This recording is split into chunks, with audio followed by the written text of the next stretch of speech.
Hi welcome back to my YouTube channel raindrop space. ഇന്നത്തെ എൻ്റെ video ഞാൻ Danish patient safety അതോറിറ്റിയുടെ എങ്ങനെയാണ് ചെയ്യുന്നതെന്നുള്ള വീഡിയോ, അതുപോലെ നഴ്സുമാർക്ക് ഡെൻമാർക്കിലേക്ക് പോകാനുള്ളതിനെ കുറിച്ചുള്ളൊരു വീഡിയോ ഞാൻ തയ്യാറാക്കിയിരുന്നു. അതിൻ്റെ അടുത്ത ഒരു ഭാഗമായിട്ടാണ് ഇത് ചെയ്തിരിക്കുന്നത് കേട്ടോ. അപ്പോൾ നഴ്സുമാർക്ക് പോകുന്നതിൽ ഫസ്റ്റ് സ്റ്റെപ്പ് എന്ന് പറഞ്ഞാൽ ഡാനിഷ് പേഷ്യൻ്റ് സേഫ്റ്റി അതോറിറ്റിയിൽ നിന്ന് നമ്മൾ അതിൻ്റെ റിപ്പോർട്ട് എടുക്കുക എന്നുള്ളതാണ്. വെരിഫിക്കേഷൻസ് എല്ലാം ക്ലിയർ ചെയ്ത് അതിന് ശേഷം നമ്മൾ ഓതറൈസേഷനാണ് എടുക്കേണ്ടത്.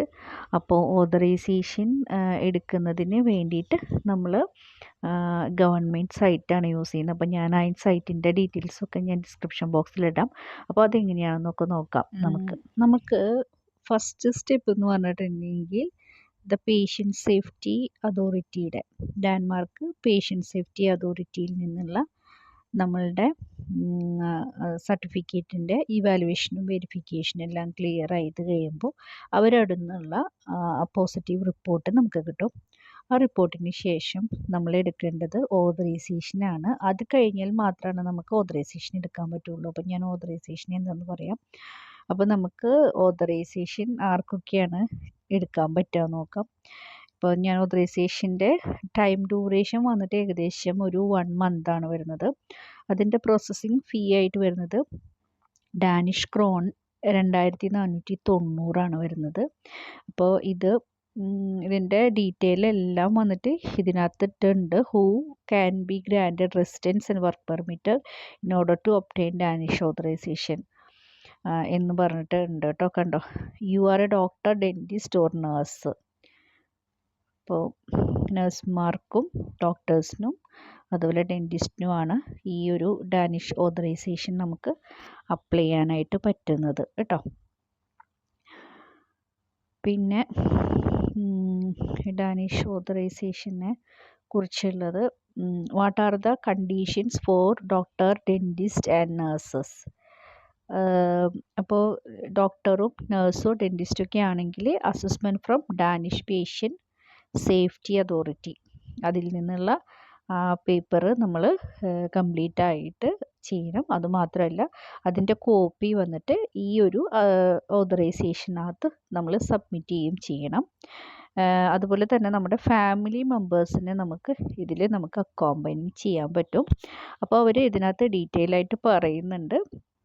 നമ്മൾ ഒരാൾ മാത്രമേ ഉള്ളെങ്കിൽ നമ്മളുടെ അക്കൗണ്ടിനകത്ത് സ്റ്റേറ്റ്മെൻറ്റ് കാണിക്കണം. അതായത് 39,318 ഡാനിഷ് ക്രോണാണ്.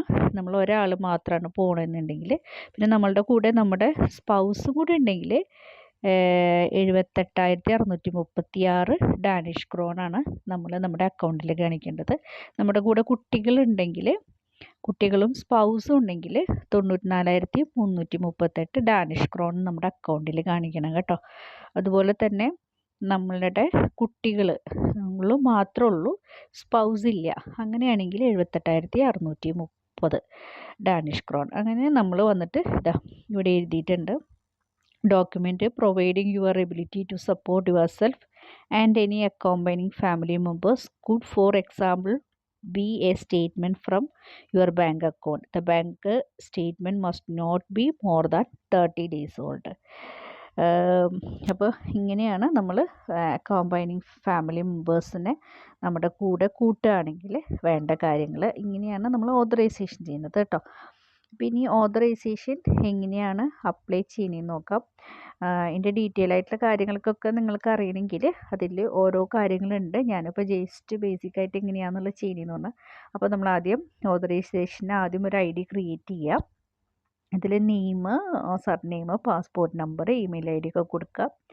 അതിനുശേഷം നമ്മൾ വന്നിട്ട് ഇത് create A case order ID, ഇതിനെ pay the fee, case order വെച്ചിട്ട് പേയ്മെൻറ്റ് സ്റ്റാറ്റസ് അനുസരിച്ച് പേ ചെയ്യാം. ഇവിടെ ഗ്യാതറിങ് ദ ഡോക്യുമെൻറ്റേഷൻ, ഇത് വളരെ ഇമ്പോർട്ടൻ്റ് ആയിട്ടുള്ളൊരു കാര്യം. അപ്പോൾ നമുക്ക് അറിയണമല്ലോ ഒരു ഓതറൈസേഷൻ എടുക്കണമെങ്കിൽ എന്തൊക്കെ ഡോക്യുമെൻറ്റ്സ് നമുക്ക് ആവശ്യമായിട്ടുണ്ടെന്നുള്ള.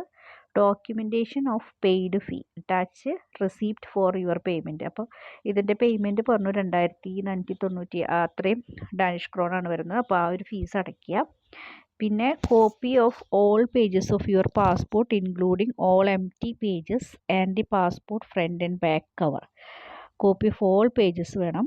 അതുപോലെ തന്നെ നമുക്ക് documentation providing that the Danish patient safety authority has assessed your primary qualification to be eligible for testing in order to obtain a Danish authorization as a doctor, dentist or nurse. പിന്നെ വേറെ health care professionals ആണെങ്കിൽ അവർക്ക് ഇതുപോലെ അവരുടെ ഡോക്യുമെൻറ്റേഷനും ഈ Danish patient safety അതോറിറ്റിയിൽ നിന്നുള്ള കിട്ടണം. അത് കഴിഞ്ഞിട്ട് documentation providing that you can support your self and any accompanying family member during you stay in Denmark. അതുപോലെ അതിൽ എന്ന് പറഞ്ഞാൽ അക്കൗണ്ട് സ്റ്റേറ്റ്മെൻറ്റ്, നിങ്ങൾക്ക് നിങ്ങളെ സ്വന്തമായിട്ട് സപ്പോർട്ട് ചെയ്യാനും അതുപോലെ ഫാമിലി മെമ്പേഴ്സിനെ സപ്പോർട്ട് ചെയ്യാനുള്ള പ്രൂഫ്സുകൾ നമ്മളിവിടെ സബ്മിറ്റ് ചെയ്യണം. അത്രയും ഡീറ്റെയിൽസാണ് നമ്മളിവിടെ കൊടുക്കുന്നത്. പിന്നെ കംപ്ലീറ്റ് സബ്മിറ്റ് അതൊരു 50 മിനിറ്റ് ആണ് കൊടുക്കുന്നത്. പിന്നെ അതുപോലെ തന്നെ ബയോമെട്രിക്സ് നമ്മൾ നമ്മുടെ പേയ്മെൻറ്റ് അടച്ചതിന് ശേഷം അതിൻ്റെ റിസീപ്റ്റുമായിട്ട് നമ്മൾ അപ്പോയിൻമെൻറ്റ് എടുത്തിട്ട് നമ്മൾ VFSൽ അവിടെ പോയിട്ട്, അതായത് എംബസിയുടെ ഓഫീസിൽ പോയിട്ടാണ് നമ്മൾ ബയോമെട്രിക്സും കാര്യങ്ങളൊക്കെ എടുക്കുന്നത്. അപ്പോൾ അതിനുള്ള അപ്പോയിൻമെൻറ്റും കാര്യങ്ങളൊക്കെ എടുക്കുക. അപ്പം അതിന് ശേഷം അതിൽ നിന്നുള്ള നമുക്ക് create A case order, paid the fee, submit application, had your biometric features recorded. അപ്പോൾ അതെല്ലാം കഴിഞ്ഞ് കഴിയുമ്പോഴാണ് നമുക്കതിൻ്റെ കംപ്ലീറ്റ് ആയിട്ടുള്ള ഒരു പ്രോസസ്സ് തീർന്ന് റിപ്പോർട്ട് കിട്ടുന്നത് കേട്ടോ. ഇങ്ങനെയാണ് നമ്മൾ ഓതറൈസേഷൻ എടുക്കുന്നത്. അപ്പോൾ നമുക്ക് ഒരു നേഴ്സായിട്ട് ഡെൻമാർക്കിൽ വർക്ക് ചെയ്യാനായിട്ട് നമുക്ക് വേണ്ടത് മെയിനായിട്ട് പേഷ്യൻ്റ് സേഫ്റ്റി അതോറിറ്റിയിൽ നിന്നുള്ള ഡാനിഷ് പേഷ്യൻ്റ് സേഫ്റ്റി അതോറിറ്റിയിൽ നിന്നുള്ള റിപ്പോർട്ടും പ്ലസ് നമുക്ക് ഒരു ഓതറൈസേഷനും വേണം. പിന്നെ ഇതിൽ ഇമ്പോർട്ടൻസ് ആയിട്ട് ഒരു കാര്യം ഉണ്ടായിരുന്നത്, ഓതറൈസേഷൻ എടുക്കുമ്പോൾ കുറച്ച് കാര്യങ്ങളിൽ ഇനിയും പറയാൻ പോകുന്നതെന്ന് വെച്ചിട്ടുണ്ടെങ്കിൽ ഈ ഓതറൈസേഷൻ്റെ അണ്ടറിൽ how long I can stay in Denmark. You are a nurse, you can be granted the resident permit for 3 years. You can extend your resident permit if your first permit as a nurse was granted for less than 3 years, counting from the date on which the Danish Patient Safety Authority approved your formal qualification as a nurse. As a general rule, the permit cannot be extended beyond 3 years in total. ഇനി ഇതിൻ്റെ ഡീറ്റെയിലൊക്കെ വായിച്ച് നോക്കണമെന്നുണ്ടെങ്കിൽ നിങ്ങൾക്ക് വായിക്കാം കേട്ടോ. അപ്പോൾ ഇങ്ങനെയാണ് നമ്മൾ വന്നിട്ട് നമ്മുടെ ഓതറൈസേഷൻ എടുക്കുന്നത്. അപ്പോൾ ഓതറൈസേഷൻ്റെ പ്രോസസ്സിങ് പീരീഡ് വന്നിട്ട് 1 month. നമുക്ക് ഡാനിഷ് പേഷ്യൻ്റ് സേഫ്റ്റി അതോറിറ്റിയിൽ നിന്നുള്ള പെർമിഷൻ കിട്ടിയതിന് ശേഷം നമ്മൾ ഓതറൈസേഷൻ എടുക്കുന്നു, അതിൻ്റെ ഫീസ് അടിക്കുന്നു, അതിൻ്റെ ഡോക്യുമെൻറ്റ്സ് എല്ലാം നമ്മൾ സബ്മിറ്റ് ചെയ്യുന്നു, നമ്മൾ ബയോമെട്രിക്സ് ചെയ്യുന്നു. ഇനി ഇതുകൂടാണ്ട് നമുക്കുള്ളത് ഇനിയിപ്പോൾ നമ്മൾ ഫാമിലി മെമ്പേഴ്സിനെ അക്കോമ്പൈനിങ് ചെയ്യുന്നുണ്ടെങ്കിൽ അതിൻ്റെ ഡീറ്റെയിൽസ് ഉണ്ട്. നമ്മൾ ഫാമിലി മെമ്പേഴ്സിനെ അക്കോമ്പൈനിങ് ചെയ്യുന്നുണ്ടെങ്കിൽ അവർക്ക് വന്നിട്ട് പ്രോസസ്സിങ് ടൈം വന്നിട്ട് 2 മാസമാണ് വരുന്നത്. അതുപോലെ ഒരു ഫാമിലി മെമ്പറിന് വന്നിട്ട് 2880 ഡാനിഷ് ക്രോണായിരുന്നു വരുന്നത്. അപ്പോൾ ഇതിൻ്റെ കണ്ടീഷൻസും എല്ലാ കാര്യങ്ങളും ഇതിൻ്റെ അകത്ത് ഡീറ്റെയിൽ ആയിട്ട് നിങ്ങൾക്ക് തന്നെ വായിച്ച് നോക്കാം. ഞാനിപ്പോൾ കുറച്ച് കാര്യങ്ങൾ മാത്രം ഒന്ന് പറയണുള്ളൂ. ആരാണ് ഫാമിലി മെമ്പേഴ്സ് എന്ന് ഉദ്ദേശിക്കുന്നതെന്ന് വെച്ചാൽ spouse, registered partner, cohabiting partner, child under the age of 18 or other family member. ഇങ്ങനെയുള്ള ആളുകളാണ് നമ്മൾ സാധാരണയായിട്ട് ഫാമിലി മെമ്പർ എന്ന് ഉദ്ദേശിക്കുന്നത്. ഇതിൽ പിന്നെ ഇതിൻ്റെ അകത്താണെങ്കിൽ നമ്മൾ അക്കോമ്പനിങ് ഫാമിലി മെമ്പേഴ്സിന് നമ്മൾ അപ്ലൈ ചെയ്യുമ്പോൾ ഹൗ ടു അപ്ലൈ എന്നല്ലേ ഇതിൽ ക്രിയേറ്റ് എ കേസ് ഓർഡർ എന്തൊക്കെ ഡോക്യുമെൻറ്റ്സ് ആണ് വേണ്ടതെന്ന് നോക്കാം. Document, paid fee, attach the receipt for payment, copy of all pages of your passport including the cover. അത് ആ ഫാമിലി മെമ്പറിൻ്റെ ആട്ടോ പാസ്പോർട്ട് വേണ്ടത്. If you are A spouse or registered partner or you all must also submit copy of your original marriage or partnership certificate and translation if the document is not in the language listed above. പിന്നെ ഡെൻമാർക്കിൻ്റെ ഒരു പ്രത്യേകത അതിൽ നമുക്ക് ഇന്ത്യക്കാർക്ക് പൊതുവേ നെഗറ്റീവായിട്ട് പറയാവുന്ന ഒരു കാര്യം എന്ന് പറഞ്ഞാൽ ഫസ്റ്റ് എന്താ പറയുക ഈ സെയിം സെക്ഷൽ റിലേഷൻഷിപ്പിലുള്ള ആളുകളിൽ തമ്മിൽ ഒരുമിച്ച് ജീവിക്കാനുള്ള പെർമിഷൻ കൊടുത്ത ആദ്യത്തെ രാജ്യമാണ് ഡെൻമാർക്ക്. അതുകൊണ്ട് കൂടിയാണ് ഇപ്പം നമുക്ക് ഇവിടെ ഇപ്പോൾ പറയുന്നതിൽ പാർട്ട്ണർഷിപ്പിൽ റിലേഷൻ വെക്കുന്ന ഒരു സിസ്റ്റം അവിടെ ആളുകൾ ഫോളോ ചെയ്യുന്നുണ്ട് എന്നുള്ളത്. അത് ഡിപ്പെൻഡ്സ് അപ്പോൺ ആണ്. മാരേജ് ഉണ്ട്, ഇങ്ങനെയും ജീവിക്കുന്ന ആളുകളുണ്ട്. അപ്പോൾ അതിന് രാജ്യം അംഗീകാരം കൊടുത്തിട്ടുള്ളൊരു ഇതാണ്. അപ്പോൾ അതുകൊണ്ട് നമ്മളങ്ങനെ ഇത് കാണുമ്പോൾ ഈ കോഹാബിറ്റിംഗ് പാർട്ട്ണർ എന്ന് പറഞ്ഞിട്ടൊരു സെക്ഷൻ കാണുക അതുകൊണ്ടാണ് കൂടിയിട്ടാണ് കേട്ടോ.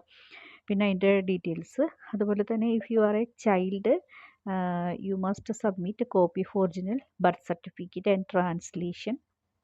Then ഇനിയിപ്പോൾ ഡൈവേഴ്സ് ആയിട്ടുള്ള ആളുകളൊക്കെ ആണെങ്കിൽ രണ്ടാമത്തെ പാരൻറ്റിൻ്റെ കൺസെൻറ്റും കൂടി നമ്മളിതിനകത്ത് സബ്മിറ്റ് ചെയ്യണം. പിന്നെ അതുപോലെ തന്നെ documents for your financial support. അത് ഞാൻ നേരത്തെ പറഞ്ഞിരുന്നു. എത്ര എമൗണ്ടാണ് നമ്മളുടെ അക്കൗണ്ടിൽ പാർട്ട്ണർ കൊണ്ടുവരികയാണെങ്കിൽ അല്ലെങ്കിൽ നമ്മളുടെ കുട്ടികളെ കൊണ്ടുവരികയാണെങ്കിൽ നമ്മൾ വേറെ ഫാമിലി മെമ്പേഴ്സ് നമ്മളുടെ ഡയറക്റ്റ് ബ്ലഡ് റിലേഷനിലുള്ളവരെയും നമുക്ക് ഇതിനകത്ത് കൊണ്ടുവരാൻ, കാരണം അവർക്ക് വേറെ ആൾക്കാരും നോക്കാനില്ല. അങ്ങനെയൊക്കെയുള്ള സിറ്റുവേഷനിൽ നമുക്കിവിടെ കൊണ്ടുവരാം. പക്ഷേ ഫസ്റ്റ് പ്രയോറിറ്റി എപ്പോഴും കിട്ടുക സ്പൗസിനും കുട്ടികൾക്കായിരിക്കും എന്ന് മാത്രം കേട്ടോ. എന്നിട്ട് അതിനുശേഷം നമ്മൾ നേരത്തെ ഞാൻ പറഞ്ഞ പോലെ തന്നെ ആപ്ലിക്കേഷൻ സബ്മിറ്റ് ചെയ്യുക. പിന്നെ നമ്മൾ നമ്മുടെ എംബസി ഓഫീസിൽ അപ്പോയിൻമെൻ്റ് എടുത്തിട്ട് ബയോമെട്രിക് ചെയ്യുക. അതിനുശേഷം നമ്മളതിൻ്റെ റിപ്പോർട്ട് മേടിച്ചിട്ട് വരിക. ഇതിന് ഏകദേശം 2 മാസത്തെ പ്രോസസ്സിങ് ടൈമാണ് ഉണ്ടാവുക കേട്ടോ. നമ്മൾ ഈ ഒരു ഓതറൈസേഷൻ എടുത്തതിന് ശേഷം നമ്മൾ പിന്നെ ചെയ്യേണ്ട കാര്യം എന്ന് പറഞ്ഞിട്ടുണ്ടെങ്കിൽ നമ്മൾ ഓതറൈസേഷൻ കഴിഞ്ഞതിന് ശേഷം നമുക്ക് വേണമെങ്കിൽ ഒരു 6 മന്തിന് job seeking after obtained authorization. അപ്പം നമുക്കൊരു 6 മാസത്തേക്ക് ഒരു പെർമിറ്റ് പോലെ വർക്ക് പെർമിറ്റ് പോലെ എടുക്കാം. ഇല്ലയെന്നുണ്ടെങ്കിൽ നമുക്ക് ഇവിടുന്ന് തന്നെ നമ്മൾ പുറത്തിരിക്കുമ്പോൾ തന്നെ ജോബ് നമുക്ക് സെർച്ച് ചെയ്ത് നമുക്കിത് എൻക്വയറി ചെയ്ത് നമുക്കൊരു എംപ്ലോയറെ നമുക്ക് സ്വയം കണ്ടെത്താവുന്നതാണ്. അപ്പം ഞാൻ അതിൻ്റെ അടുത്ത വീഡിയോനകത്ത് ഞാൻ എങ്ങനെയാണ് നിങ്ങൾക്ക് ഡെൻമാർക്കിൽ ഒരു എംപ്ലോയറെ എങ്ങനെയാണ് കണ്ടെത്തേണ്ടത് എന്നുള്ളതിൻ്റെ ആ വീഡിയോ ഞാൻ എന്തായാലും ചെയ്യുന്നതായിരിക്കും. പിന്നെ ഈ ഒരു സംഭവം സ്റ്റാർട്ട് ചെയ്തത് ഈ വർഷം ജൂലൈ 1-ാം തീയതി തൊട്ടാണ് ഇങ്ങനെ ഈ ഒരു രീതിയിൽ നഴ്സസിനൊക്കെ അങ്ങോട്ടേക്ക് വരാനുള്ള ഒരു സാഹചര്യം ഒരുങ്ങി കിട്ടിയിട്ടുള്ളത്. അപ്പോൾ ഈ ഒരു സാഹചര്യം നമുക്ക് മാക്സിമം ഒത്തിരി നഴ്സസിന് യൂസ്ഫുൾ ആയിരിക്കും എന്നെനിക്ക് തോന്നുന്നു. പിന്നെ ഇതിൽ നമുക്ക് എങ്ങനെയാണ് ഇത് എന്താ പറയുക അപ്പോയിൻമെൻ്റൊക്കെ എങ്ങനെ എടുക്കണ്ടേന്നും അതിൻ്റെ ഡീറ്റെയിൽസൊക്കെ എഴുതിയിട്ടുണ്ട് കേട്ടോ. അപ്പോൾ അതുപോലെ എങ്ങനെയാണ് അങ്ങനെയുള്ള കാര്യങ്ങളൊക്കെ ഇതിനകത്തുണ്ട്. അപ്പോൾ നമ്മൾ അപ്പോയിൻമെൻ്റൊക്കെ ബുക്ക് ചെയ്യുന്നതിനെ കുറിച്ചും ഒക്കെ ഉണ്ട്. അപ്പം നിങ്ങൾക്കത് അപ്പോയിൻമെൻ്റ് ആവശ്യമുണ്ടെങ്കിൽ ഇമിഗ്രേഷൻ സർവീസസ് അങ്ങനത്തെ കാര്യങ്ങളൊക്കെ ഉണ്ടെങ്കിൽ അതും ഇതിനകത്ത് കൂടി നമുക്ക് എടുക്കാവുന്നതാണ്. അപ്പോൾ ഇങ്ങനെയാണ് നമ്മൾ ഓതറൈസേഷൻ എടുക്കേണ്ടത്. അപ്പം ഞാൻ പറഞ്ഞു നമ്മൾ ഡെൻമാർക്കിൻ്റെ ലേക്ക് പോകാനായിട്ട് താല്പര്യപ്പെടുന്ന നഴ്സുമാരുണ്ടെങ്കിൽ രജിസ്റ്റേർഡ് നഴ്സായിട്ട് വർക്ക് ചെയ്യാൻ താല്പര്യപ്പെടുന്നുണ്ടെങ്കിൽ ഫസ്റ്റ് ചെയ്യേണ്ടത് ദ പേഷ്യൻ്റ് സേഫ്റ്റി അതോറിറ്റിയിൽ നിന്ന് ഡാനിഷ് പേഷ്യൻ്റ് സേഫ്റ്റി അതോറിറ്റിയിൽ നിന്ന് അത് വെരിഫിക്കേഷൻസ് എല്ലാം കംപ്ലീറ്റ് ചെയ്ത് അതിൻ്റെ റിപ്പോർട്ട് കളക്ട് ചെയ്യുക. അതിനൊരു ഡ്യൂറേഷൻ വന്നിട്ട് ഒരു 6 മന്തോളം എടുക്കും. അതിനുശേഷം നിങ്ങൾ ഓതറൈസേഷൻ എടുക്കുക. ഓതറൈസേഷനും കൂടി കിട്ടിക്കഴിഞ്ഞാലാണ് അതുപോലെ നിങ്ങൾക്ക് മാത്രമല്ല നിങ്ങളുടെ കൂടെ അക്കോമ്പൈനിങ് ചെയ്യുന്ന ഫാമിലി മെമ്പേഴ്സിനും അതിൻ്റെ ഓതറൈസേഷൻ ആ ഒരു ബെനിഫിറ്റ്സ് കിട്ടും. അപ്പോൾ അതിൻ്റെ പേസും പേയ്മെൻറ്റും ഒക്കെ ഞാൻ ഏകദേശം പറഞ്ഞിരുന്നു ഒരു ഡാനിഷ് ക്രോൺ എന്ന് പറഞ്ഞിട്ടുണ്ടെങ്കിൽ 12 റുപ്പീസ് ആണെന്ന്. അപ്പോൾ അതിന് വെച്ചിട്ട് നിങ്ങൾ കാൽക്കുലേറ്റ് ചെയ്ത് നോക്കുക എങ്ങനെയാണെന്നുള്ളത്. അപ്പോൾ ഒരു സിംഗിൾ പേഴ്സണ് മിനിമം ഒരു എക്സ്പെൻസ് ഈ ഒരു കാര്യത്തിൽ ഒരു 2 lakhsോളം എക്സ്പെൻസ് വരും സിംഗിൾ പേഴ്സണ്. പിന്നെ ഫാമിലി മെമ്പേഴ്സിനെ നമ്മൾ കൂടെ കൂട്ടുന്നുണ്ടെങ്കിൽ അവർക്കൊരു എക്സ്പെൻസ് ആയിട്ടൊരു 1 lakhs വരും. ഇൻക്ലൂഡിങ് ഫ്ലൈറ്റ് ടിക്കറ്റ് അടക്കമാണ് കേട്ടോ ഞാൻ പറയണത്.